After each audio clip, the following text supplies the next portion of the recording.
சுவையான சூப்பரான தக்காளி சூப் 10 நிமிஷத்தில் ரெடி பண்ணுறது. தேவையான பொருள்: பச்சை மிளகா 5 மிளகா இந்த மாதிரி கட் பண்ணி வச்சுக்கணும். பூண்டு இந்த மாதிரி இடித்து வச்சுக்கணும், ஒரு 10 பல் பூண்டு. இஞ்சி கொஞ்சம் இந்த மாதிரி நசுக்கி வச்சுக்கணும்.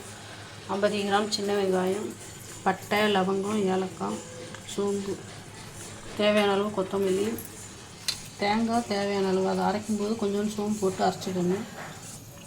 தக்காளியை வேக வச்சு இந்த மாதிரி தோல் உரித்து எடுத்து வச்சுக்கணும். அது தக்காளி வேக வச்ச தண்ணி செய்முறையை பார்க்கலாம். தக்காளி இப்படி நல்லா மசித்து எடுத்துக்கணும். எண்ணெய் தேவையான அளவு, பட்டை, சோம்பு, கிராம்பு. இப்போ வெங்காயம் போட்டுக்கணும். பெரிய வெங்காயம் இருந்தாலும் ஒரு வெங்காயம் ஸ்லேட்டாக கட் பண்ணி வச்சுக்கலாம். சின்ன வெங்காயம் யூஸ் பண்ணுறோம், சின்ன வெங்காயம். கல் உப்பு, இப்போ இஞ்சி, பூண்டு, பச்சை மிளகாய், மஞ்சள் தூள். இப்போ நம்ம தக்காளி வச்சுக்கலாம். தக்காளி உங்களால் மசிக்க முடியல, மிக்சியில் ஒரு ஓட்டு ஓட்டிடணும். இப்போ நல்லா கிண்டி இருக்கும்.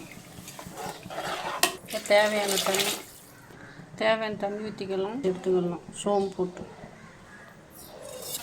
இப்போ நல்லா கொதி வருது. இந்த ஸ்டேஜில் தேங்காயை ஊற்றிடலாம் தேவையான அளவு. சூப் ரெடி ஆயிடுச்சு. இந்த ஸ்டேஜில் கொத்தமல்லி. இப்போ சூப்பு ரெடி ஆயிடுச்சு. சூப்பரான சுவையான சூப்பு ரெடி ஆயிடுச்சு. 10 நிமிஷத்தில் செய்யுது.